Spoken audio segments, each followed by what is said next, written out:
On ouvre à présent le registre judiciaire de ce journal.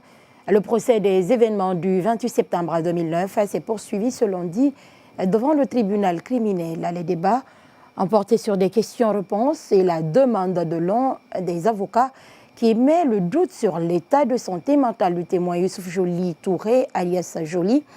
Par ailleurs, il exige un rapport médical relatif à la problématique soulevée. Le point avec Omar Sow.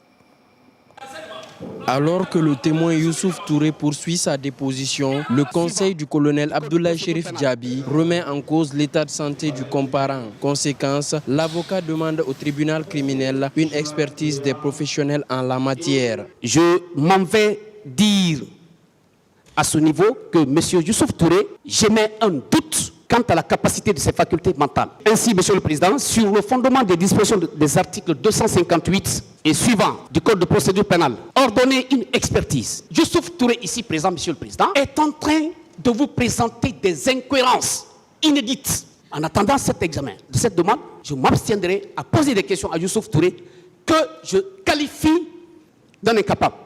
Le parquet s'est opposé à la demande et déclare qu'elle est sans objet pour plusieurs raisons. Les questions, c'est nous les partis qui les posons, mais les réponses sont pour le tribunal. Il aurait fallu à l'avocat concerné d'attendre lors de sa plaidoirie pour vous dire que tout ce que M. Youssouf Touré dit Joli a fait ici est sans objet.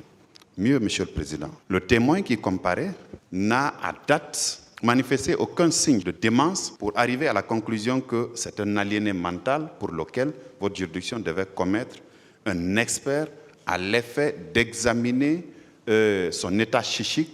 Donc, Monsieur le Président, je dis que la question est sans objet et la conséquence que nous voudrions que vous tiriez, c'est de la rejeter purement et simplement et vous ordonner la continuation de la déposition du témoin qui comparaît à la barre de votre tribunal. Selon la partie civile, la panique s'est emparée de la défense qui a soulevé cette requête. Monsieur le Président, moi je pense qu'on est en train de perdre du temps. Et parler d'incohérence, peut-être c'est à son niveau. Nous, tout ce que M. Touré vient de déclarer ici a une cohérence certaine. Son récit ne souffre d'aucune ambiguïté. Maintenant, si ce récit-là embête la défense du colonel, mais cela ne nous intéresse pas. Monsieur le Président, cette demande est sans objet et ne peut apporter aucun élément dans ce débat. C'est pourquoi nous sollicitons respectueusement qu'il vous plaise rejeter cette demande et surtout continuer l'audition de M. Youssouf Touré à cette barre qui a apporté tellement d'éléments à cette affaire que nous nous réjouissons. Après avoir écouté les différentes parties, le juge audiencier a rendu sa décision. Après avoir délibéré, le tribunal rejette cette demande et ordonne la continuation de l'audition, de la déposition du témoin.